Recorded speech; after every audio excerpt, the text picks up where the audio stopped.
நடத்தக்கூடிய 5ஆம் ஆண்டு தமிழர் பண்பாட்டு திருவிழாவில் வருகை தரக்கூடிய திருப்பத்தூர் மாவட்ட ஆட்சித்தலைவர் பாஸ்கர் அவர்கள் இங்கே விழா நடைபெறும் மாநிலத்தில் அமைக்கப்படக்கூடிய அங்காளிகள் பார்வையாளர்கள்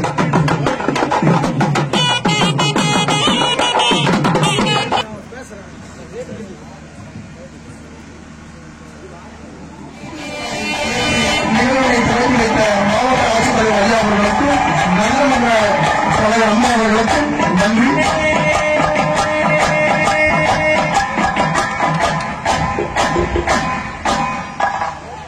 நன்றி.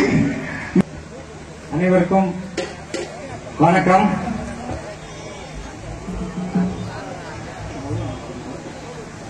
எங்கள் வாழ்வும் எங்கள் வளமும் மங்காத தமிழன்று சங்கே முழங்கு என்று முத்தமிழுடன் வாழ்ந்த தமிழினம் மெல்ல மெல்ல நம்முடைய பாரம்பரிய கலைகளை மறந்து கொண்டிருக்கின்ற சூழ்நிலையில் நமது வேர்கள் அந்த பாரம்பரிய கலைகளை மீட்டுருவாக்கம் செய்ய வேண்டும் என்ற ஒரு சிறிய முயற்சியாக கடந்த 4 வருடங்களாக இந்த தமிழர் பண்பாட்டு திருவிழாவை நடத்தி வருகிறோம்.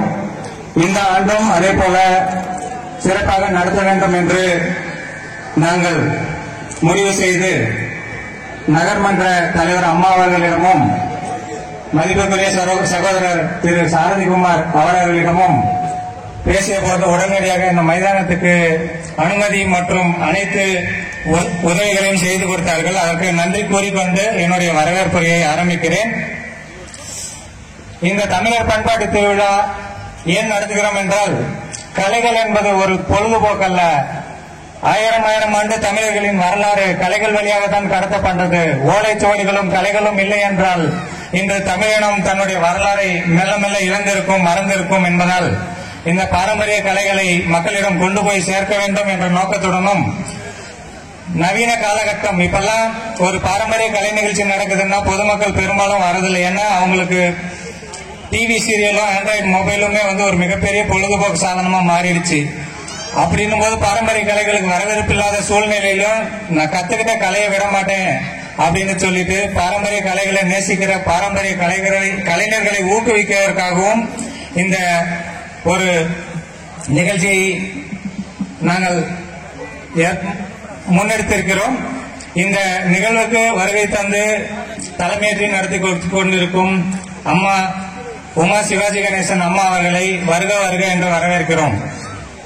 மேலும் எங்களுக்கு எப்பொழுதும் உறுதுணையாக எந்த நேரத்தில் தொடர்பு கொண்டு உதவி கேட்டாலும் மறுக்காமல் செய்து கொடுக்கும் எங்களுடைய பண்ணைக்கோட்டை நாயகன், சுற்றுச்சூழலின் ஆகச்சிறந்த போராளி மாவட்ட ஆட்சித்தலைவர் ஐயா தே பாஸ்கர பாண்டியன் ஐயா அவர்களையும் வருக வருக என்று வரவேற்கிறேன். மேலும் இந்த மாவட்டத்தின் எங்கள் எந்த பகுதியில் எந்த உதவி கேட்டாலும் மறுக்காமல் செய்து கொடுத்தவரும், கபடி வீரரும், சமூக ஆர்வலரும்,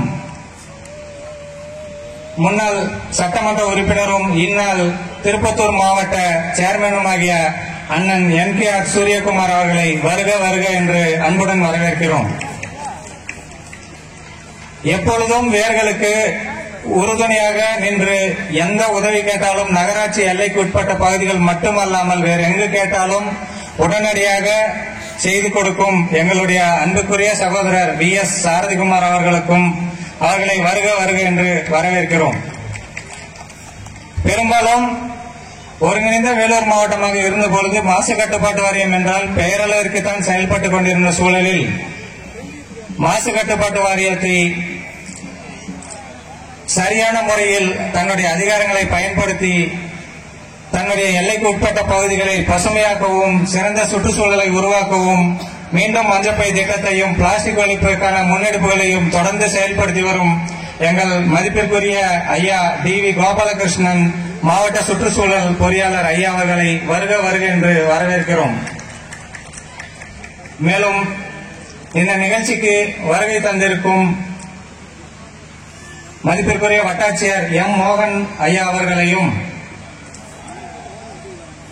எங்கள் வழிகாட்டி எங்கள் முன்னத்தியர் எங்களுடைய எந்த குறைகளுக்கும் உடனடியாக ஆலோசனை வழங்கி எங்களை நல்வழிப்படுத்தும் ஆசான் திரு அம்பலூர் அசோகன் ஐயா அவர்களையும் வருக வருக என்று வரவேற்கிறோம். மேலும் வாணியம்பாடி மாநகர் என்றாலே மிகப்பெரிய அடையாளம் தமிழ் கூறும் நல்லுலகில் இருக்கிறது. அந்த அடையாளத்தை உருவாக்கி அதற்காக அயராது உழைப்பவரும் பல்வேறு சமூக பிரச்சனைகளுக்கு எங்களுக்கு வழிகாட்டியாக இருக்கும் எங்களுடைய மதிப்பிற்குரிய அண்ணன் நா. பிரகாசம் ஐயா அவர்களையும் வருக வருக என்று வரவேற்கிறோம். பல்லாயிரக்கணக்கான மாணவர்களை தமிழ் வழிப்படுத்தி நன்னெறி கூறும் எங்களுடைய ஆசான் தமிழ் செம்மல் முனைவர் ப. சிவராஜ் ஐயா அவர்களையும் வருக வருக என்று வரவேற்கிறோம். மேலும் இந்நிகழ்ச்சிக்கு வருகை தந்திருக்கும் நகர்மன்ற துணைத் தலைவர் மற்றும் நகர்மன்ற உறுப்பினர்கள், ஊடக நண்பர்கள், வழக்கறிஞர்கள், ஆசிரியர்கள், பொதுமக்கள், கலைஞர்கள், எங்களுக்காக தமிழகம் முழுவதும் இருந்து அரங்குகள் அமைப்பதற்கு கேள்விப்பட்டவுடன் வந்து கொண்டிருக்கும் அனைத்து வேளாண் தோழர்களையும் மற்றும் இந்நிகழ்ச்சிக்கு எங்களுக்கு உறுதுணையாக இருந்த அனைவரையும் காவல்துறை நண்பர்களையும் வருக வருக என்று வரவேற்கிறேன். நன்றி, வணக்கம். நன்றி. எங்கள் வாழ்வும் எங்கள் வளமும் மங்காத தமிழ் என்று முழங்கி சென்றிருக்கக்கூடிய அன்புக்குரிய அண்ணன் வடிவேல் சுப்பிரமணியம் அவர்களுக்கு நன்றி. அடுத்ததாக வாழ்த்துறை வழங்குவதற்காக திருப்பத்தூர் மாவட்ட ஆட்சியர் ஐயா பாஸ்கரபாண்டியன் ஐயா அவர்களை அழைக்கிறேன்.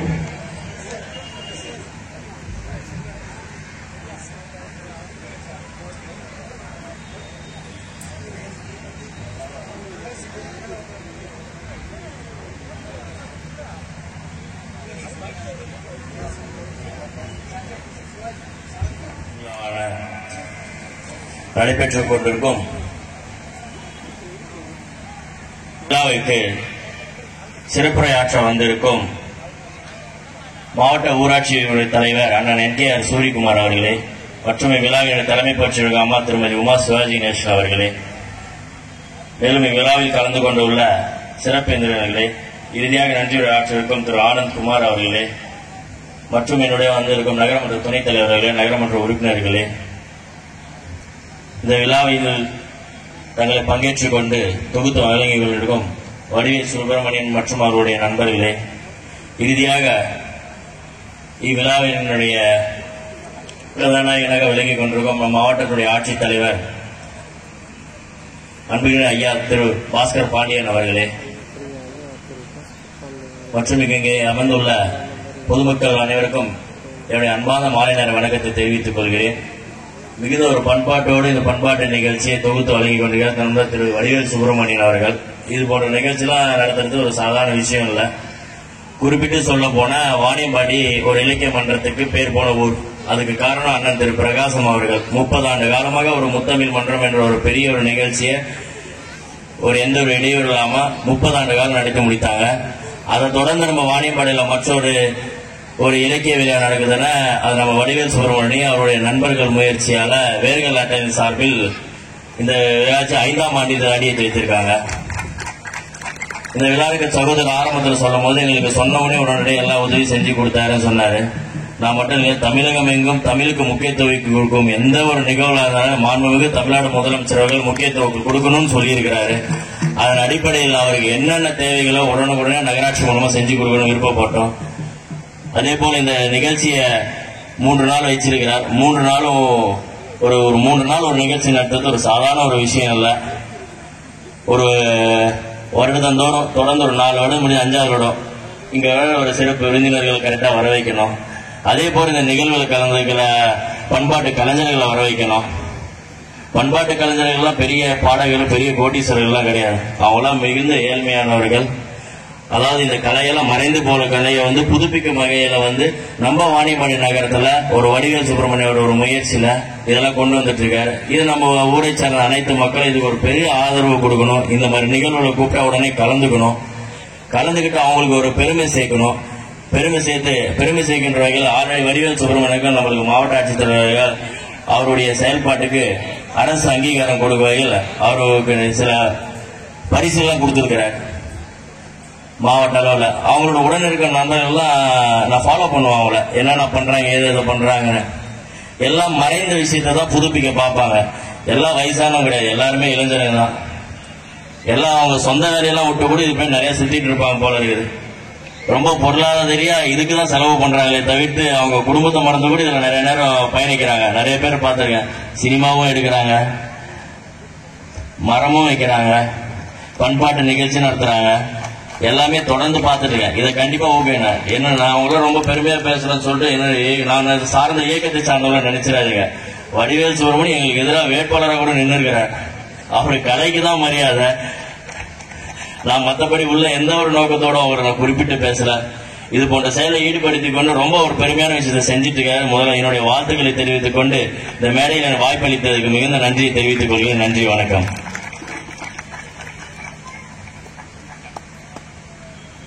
நன்றி. அடுத்ததாக வாணியம்பாடி இஸ்லாமியா கல்லூரியின் தமிழ் பேராசிரியர், தமிழ்நாடு அரசின் பாரதி விருதாளர், தமிழ் சமல் விருதாளர் ஐயா அப்பா சிவராஜ் அவர்களை வாழ்த்துரை வழங்குவதற்காக பேரன்புடன் அழைக்கிறேன். நன்றி. எல்லா புகழும் இறைவனுக்கு. வாணியம்பாடியில் வேர்கள் அறக்கட்டளை நடத்தக்கூடிய இந்த 5ஆம் ஆண்டு நிகழ்வுக்கு சிறப்பு விருந்தினராக வருகை தந்திருக்கக்கூடிய நம்முடைய மாவட்ட ஆட்சியர் அவர்கள் உண்மையிலே ஒரு விளையாட்டு வீரர்.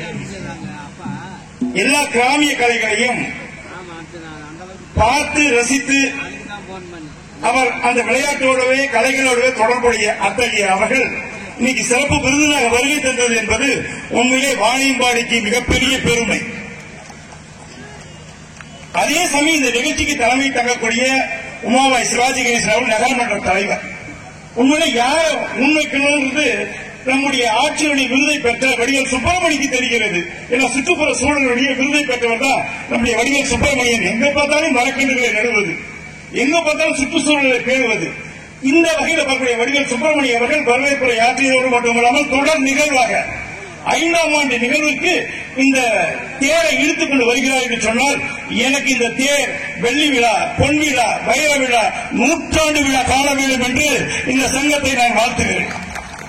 வாழ்த்துறை எனக்கு முன்னால் வழங்கிய சாரதி குமார் அவர்கள் இதற்கு அத்தனை உதவிகளும் செய்யும் போது உண்மையிலே தமிழுக்காக தமிழ்நாடு அரசு செய்வது போல வாணியம்பாடியில் இருக்கக்கூடிய நம்முடைய சாரதி குமார் அவர்கள் இந்த நிகழ்ச்சிக்கு முழு ஒத்துழைப்பு வழங்கியது உண்மையிலே மனமொழி மெய்களால் உங்களை நான் பாராட்டுகிறேன். அதோடு மட்டும் இந்த நிகழ்ச்சி எல்லாருடைய பெயரும் சொல்ல வேண்டிய சூரியகுமார் அவர் பார்த்தாவே கபடி போட்டி, எங்க பார்த்தாலும் கிரிக்கெட் போட்டி, மட்டைப்பந்து விளையாட்டு, இலக்கிய மன்ற விழாக்கள் மட்டும் இல்லாம வேர்கள் அறக்கட்டளை நடத்தக்கூடிய இந்த நிகழ்ச்சிக்கு நான் வருகை தருகிறேன். இந்த வருகை தந்து இவ்வளவு செய்திகளை நான் பார்க்கும்போது ஒவ்வொருத்தராக சொல்லுவோம் அசோகன், இப்படி பல பேர் நிலைகளை நான் பார்க்கும்போது எனக்கு ஒன்று நினைவு வருவது தனித்தொகை ஒரு பாட்டு. கொள்ளேறு கோடு அஞ்சுவானை மறுமையிலும் பொள்ளாதே ஆய மகள். அது அந்த காலத்துல ஒரு வீரனா யார் அப்படின்னு சொன்னா காலையை அடக்கிறோம்னா 4 கால் காலையா 2 கால் காலை அடக்கிறான். இப்பெல்லாம் பார்த்து பயந்துட்டு போயிடலாம். அந்த காலத்துல வீரர்களுக்கு எவ்வளவு பெரிய அதிகாரம். ஆட்சியில பாருங்க நீங்க, அவர் உண்மையாவே நல்ல விளையாட்டு வீரர். புஜங்கா பாருங்க, ஒரு ஆணுக்கு எதிராக அழகுனா புஜங்கள் தான் அழகு. பெருமையும் ஒரு இடம் ஆடுவும் மேல நல்ல விளையாட்டு வீரர் மட்டும் அல்ல, நல்ல படிப்பாளியும் கூட. எப்ப பார்த்தாலும் அவர் போய் பார்க்கணும்னு நினைச்சுன்னா படிக்கிற காலத்துல, அவர் கல்லூரி படிக்கிற காலத்துல நூலகத்துல அதிகமாக நாள் இருந்திருப்பாரு, அது விளையாட்டுல இருந்திருப்பாரு.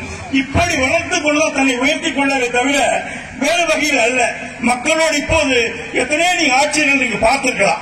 ஆனா நீங்க போய் அரங்கத்துக்கு அறைக்கு போனாலும் 1 மணி நேரம் 3 மணி நேரம் காத்து கொண்டிருக்கலாம். ஆனா நம்ம மாவட்டத்திற்கு ஆட்சியர் அவர்கள் சொன்ன ஒரு 5 நிமிடத்தை எல்லாரும் பார்க்கக்கூடிய அளவுல புதிய மாவட்டம் உருவாகி 3வது ஆட்சித்தலைவர் இருக்கக்கூடிய ஐயா பாஸ்கர் பாண்டியன் அவர்கள் உண்மையிலே மிகச்சிறந்த நிர்வாகி என்பது பொதுமக்களால் பாராட்டப்படுகிறது, மக்கள் நாயகர் என்று போற்றப்படுகிறது. விளையாட்டுகளும் சரி.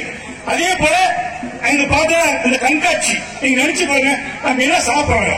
இன்னைக்கு எல்லாரும் சோறு சாப்பிட்டு பட்டத்தீட்டு அரிசி சாப்பிட்டு எல்லாருக்கும் நீரிழிவு நோய், எல்லாருக்கும் ஒரு வியாதி வந்துருக்கு.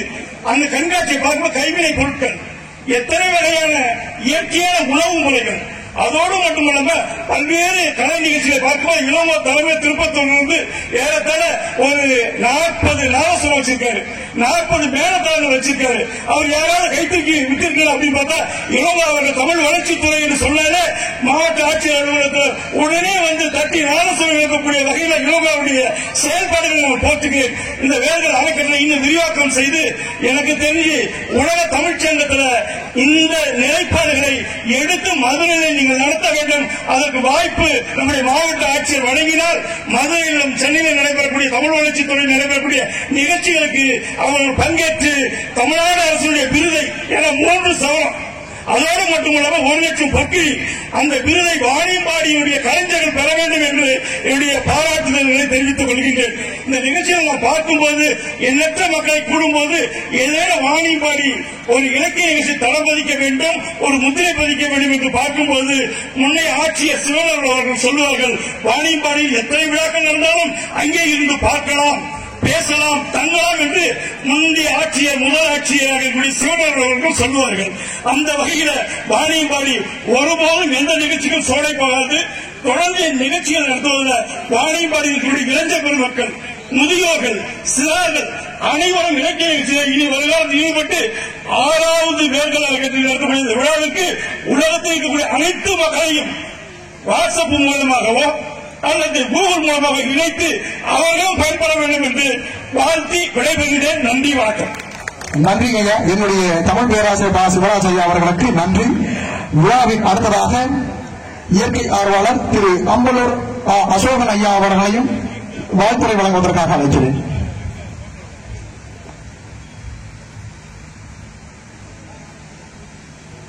இந்த இனிய மாலை வரையிலே இவ்வாறான ஒரு சிறப்பான நிகழ்ச்சியை ஏற்படுத்தி இருக்கின்ற வேர்கள் அறக்கட்டளைக்கு முதலில் என்னுடைய வணக்கத்தையும் வாழ்த்துக்களையும் கூறி, நான் ஒரு சிறப்பான இந்த விழாவிற்கு தலைமையேற்றிருக்கின்ற மரியாதைக்குரிய அம்மையர் அவர்களே, எங்களுடைய மாவட்ட ஆட்சித்தலைவர் அவர்களே, எங்களுடைய மாவட்ட சேர்மன் அவர்களே, இந்த நகரம் கூட்டுறவு வங்கியினுடைய தலைவர் அவர்களே, அண்ணன் பிரகாசம் அவர்களே, இந்த மேடையில் அமைத்துள்ள அனைவருக்கும் அருமைக்குரிய அன்பர் திரு செந்தில் அவர்களே, திரு வணிக சங்கத்தினுடைய முக்கிய பெருமாக வழங்குகின்ற திரு மாதா அவர்களே, உங்கள் அனைவருக்கும் என்னுடைய முதற்கும் வணக்கம். இங்கு வந்திருக்கிற அனைவரையும் நான் வருவதென்று வரவேற்கின்றேன்.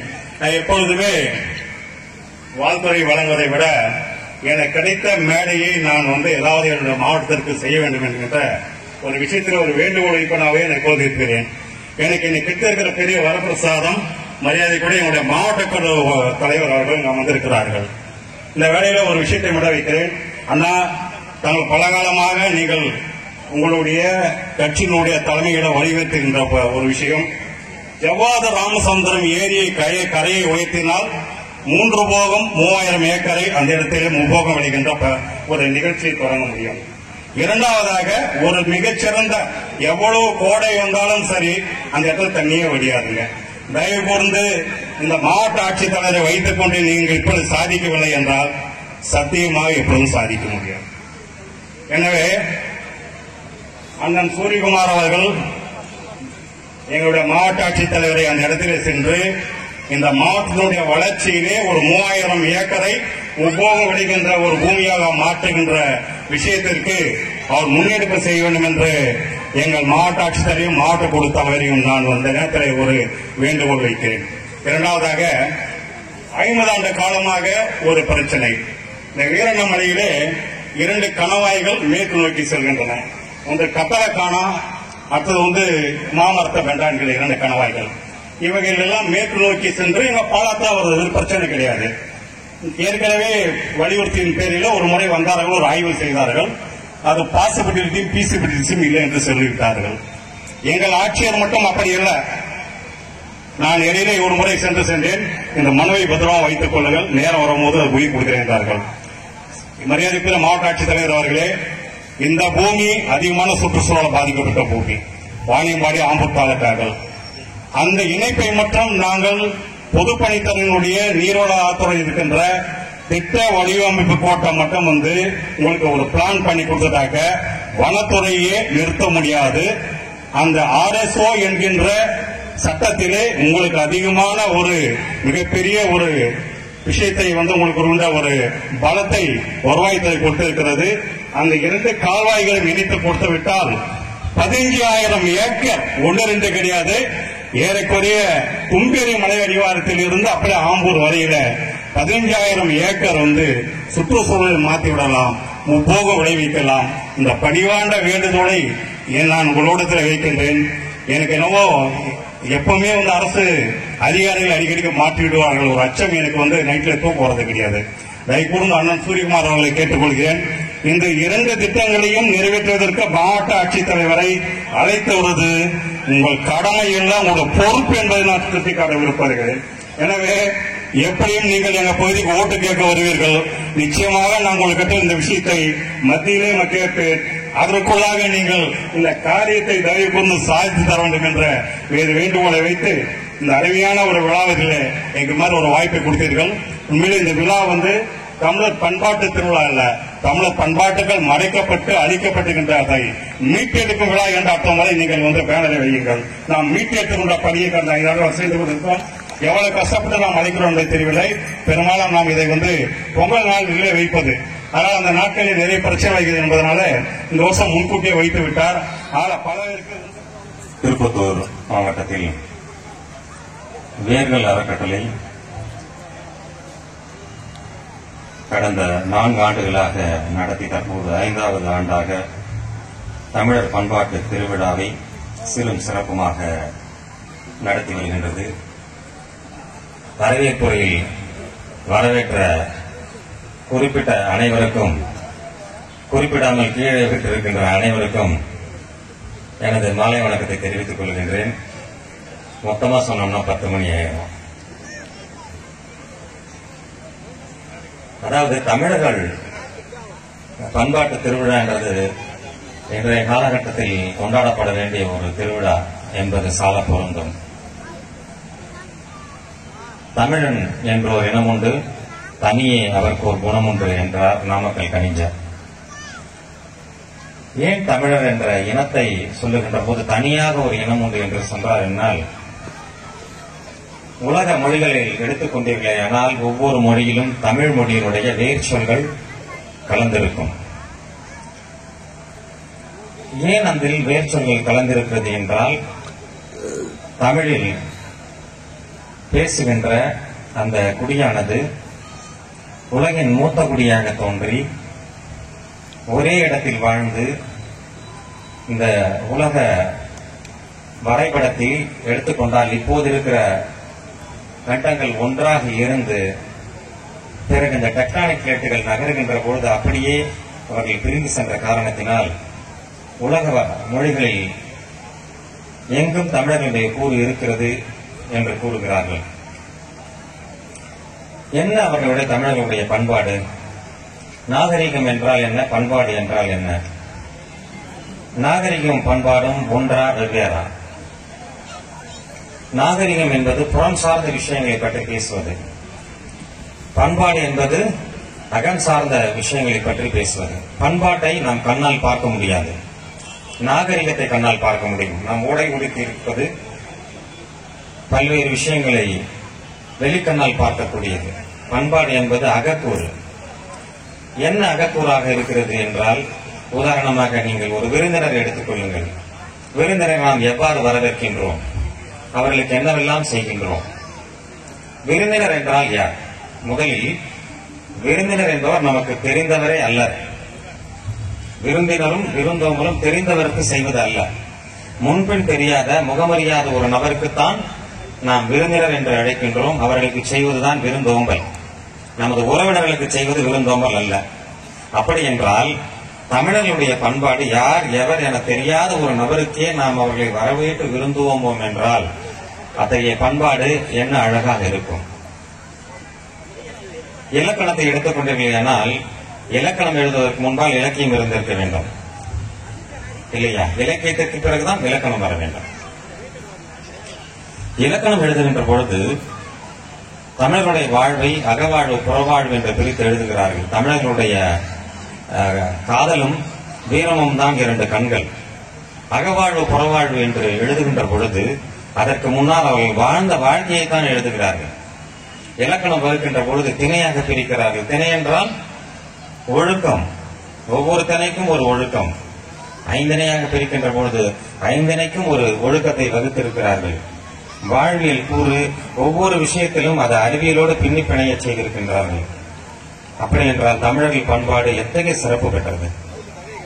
அது மருத்துவமாக இருந்தாலும் சரி, விளையாட்டாக இருந்தாலும் சரி, அது எதுவாக இருந்தாலும் சரி. இப்போது நமது தமிழ் பேராசிரியர் குறிப்பிட்டது போல கலிக்கையில் வருகின்ற இல்லையா, கொல்லேற்று கோடஞ்சிவானை மறுமையிலும் புல்லாலை ஆயமகள் முல்லை பாடல்ல வர விஷயம். அது முல்லை களி. முல்லை களியில சொல்லுகின்ற பொழுது ஒரு வீரன் ஒரு காளையை அடக்கவில்லை என்றால் அவன் உழவு தொழிலை செய்ய முடியாது. முதல் விஷயமே உழவு தொழிலை செய்ய முடியாது. அது வீரத்தை காட்ட முடியாது. அப்ப வீரத்தை காட்ட வேண்டும்னா நீ காளையை அடக்கணும். ஒவ்வொரு வீட்லயும் மாடு இருந்திருக்கு. அப்ப காளையை அடக்கின்றவன் தான் சாதாரணமா மனுஷனாவே மதிக்கப்பட்டான். அவங்க திணையில் அது ஒழுக்கம். அப்போ அந்த திணைக்கு உரித்தான நபரைத்தான் அவர்கள் திருமணம் செய்து கொள்கின்றார்கள். ஒவ்வொரு வாழ்க்கைக்கும் ஒரு கூறு வச்சிருக்காங்க. அந்த கூறுகளை அவர்கள் தொடர்ந்து பின்பற்ற வேண்டும்ன்றதுதான் அந்த வாழ்க்கை நெறியாக இருந்திருக்கின்றது. அப்படி இல்லைன்னா என்ன பண்ணுவோம்? அந்த கிராமத்தை சார்ந்தவர்களோ மற்றவர்களோ கிண்டலும் கேலியும் செய்வார்கள். இப்ப நீங்க கிண்டலோ கேலியோ செஞ்சீங்கன்னா முதல் தகவல் அறிக்கை தான் பதிவு செய்யப்படும் இல்லையா? சோ சிறு சிறு தவறுகள் செய்கின்ற போது அந்த கிண்டலும் கேலியும் செய்கின்ற போது தன்னை பிரித்துக் கொள்வதற்கு ஒரு வாய்ப்பாக பயன்படுத்திக் கொண்டார்கள். இப்ப நீங்க திருக்குறளை எடுத்துக்கொள்ளலாம். நீங்கள் அந்த திருக்குறளில் இருக்கின்ற அனைத்து விஷயங்களுமே நமது பண்பாட்டை போற்றில் காக்கின்ற விஷயங்கள் தான். அது 15 மேல் கணக்கு 100ஆக இருந்தாலும் சரி, கீழ்கணக்கு 100ஆக இருந்தாலும் எடுத்துக்கொண்டிருந்தாலும் வாழ்க்கை மாறுகின்ற போது சில விஷயங்கள் மாறித்தான் போயிருக்கும் இல்லையா? நீங்கள் கலரியாக இருந்தாலும் சரி, அது வளரியாக இருந்தாலும் சரி, தமிழர்களுடைய பண்பாடு அது இசையாய், நாடகம், மருத்துவம், ஓவியம் அனைத்து விஷயங்களிலும் இருந்திருக்கின்றது. ஓவியத்தை எடுத்துக்கொண்டீர்களானாலும் சரி, கலைகளை எடுத்துக்கொண்டார்களாலும் சரி, எத்தனை கூறுகிறது. மருத்துவத்தை எடுத்துக்கொள்ளுங்கள். மஞ்சள் காமாலை என்கிற நோய்க்கு ஒரு அழகான மருத்துவத்தை உலகத்தில் யாருமே சொல்ல முடியாது இல்லையா? கீழா நெல்லியை 3 வேளை உண்டால் போதும். ஒவ்வொரு விஷயத்துக்கும் என்ன உணவு, எப்படி சாப்பிட வேண்டும், வாழை இலையில் ஏன் சாப்பிடுகின்றோம்? வாழை இலை உதாரணமாக சொல்லுகின்றேன். வாழை இலையில் சூடான ஒரு பொருளை கூட நாம் சாப்பிடுகின்ற பொழுது அந்த வாழை இலை கன்றி போய்விடும். ஏன் கன்றி போகிறது? அது கன்றி போனால்தான் அந்த வாழையில் இருக்கின்ற போரான் என்கின்ற தனிமம் உன் உடலுக்கு செல்லும். அதனால்தான் வாழை இலையை நாம் 3 வேளையும் போட்டு சாப்பிட்டோம். இப்போது நாம் எதில் சாப்பிடுகின்றோம்? நெகிழியில் தான் சாப்பிடுகின்றோம். ஒவ்வொரு காரணமும் இருக்கின்றது. அறுசுவை உணவு ஏன் நமக்கு தந்தார்கள்? அறுசுவை உணவு என்பது நமது உடல் இயக்கத்திற்கு ஒவ்வொரு உறுப்பிற்கும் தேவையான ஒரு சுவை இல்லையா? அந்த சுவை தோற்பை எடுத்துக்கொள்ளுங்கள். தோற்பு தான் நம்ம இதயத்திற்கு வலுவூட்டக்கூடியது. நம்மை அறியாமலே நம் வாழ்க்கை நெறி எவ்வாறு இருக்க வேண்டும் அழகாக வகுத்து தந்திருக்கிறார்கள். நாம் என்ன பண்ணியிருக்கோம்? இப்போ துரித உணவகங்களில் சென்று அதைத்தான் வாங்கி சாப்பிடுகின்றோம். என்னவெல்லாம் நமக்கு ஆகாதோ அத்தனையும் சாப்பிடுகின்றோம். எத்தனை முறை உணவு உண்ண வேண்டும், எவ்வாறு உணவு உண்ண வேண்டும், என்னென்ன உணவு உண்ண வேண்டும், ஏன் உணவு உண்ண வேண்டும், அத்தனை வகுத்திருக்கிறார்கள். அது உணவாக இருந்தாலும் சரி, எதுவாக. அதைத்தான் திருமூலர் அழகாக சொன்னார், உணவே மருந்து.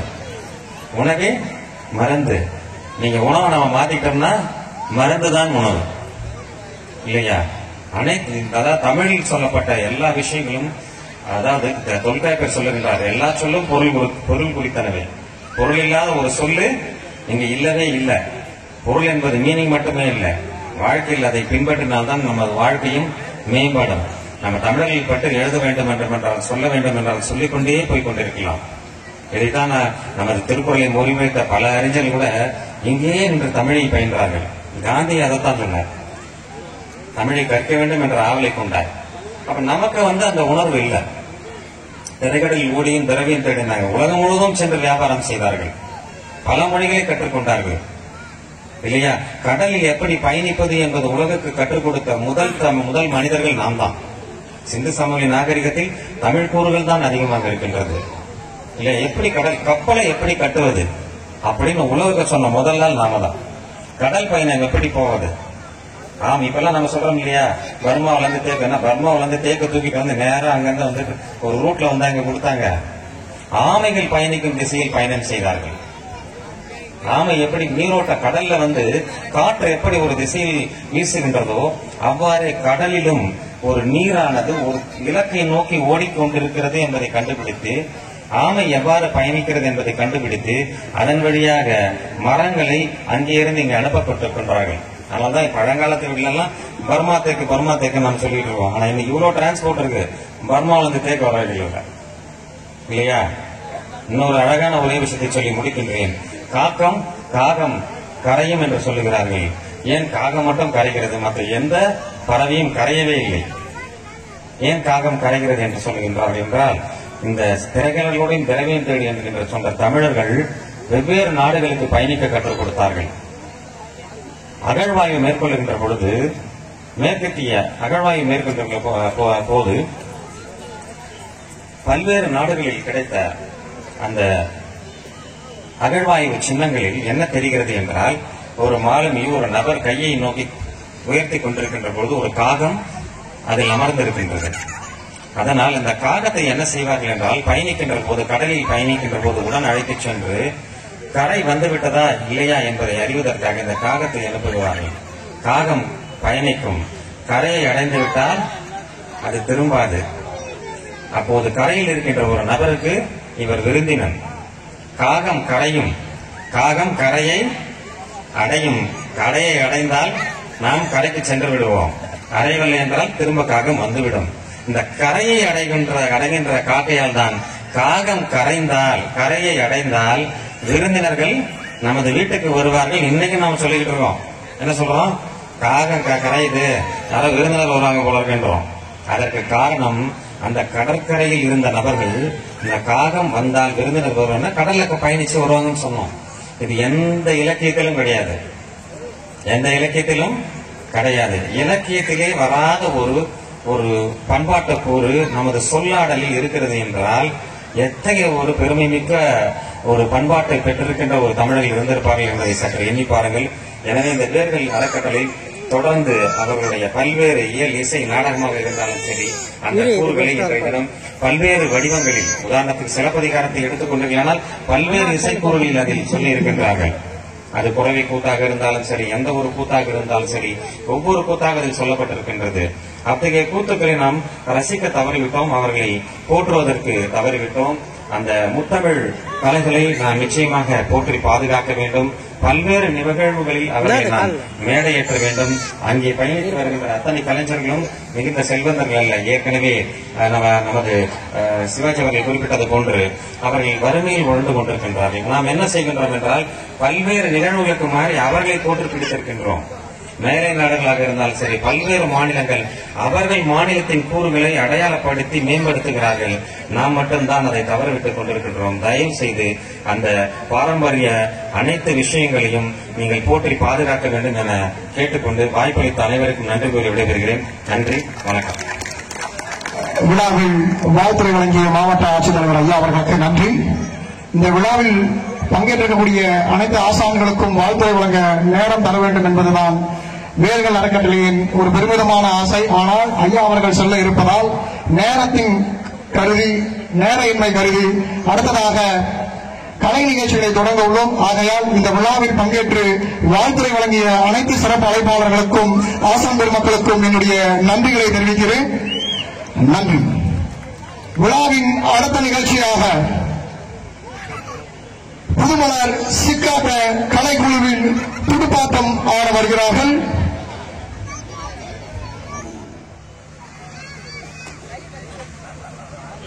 விழாவின் அடுத்த நிகழ்ச்சியாக கடலூர் நாட்டிய தேவதை கலை இளம் மாமணி ஏஞ்சலின் ஷரீல் அவர்களின் பரதம் மற்றும் பல்சுவை நிகழ்வுகள்.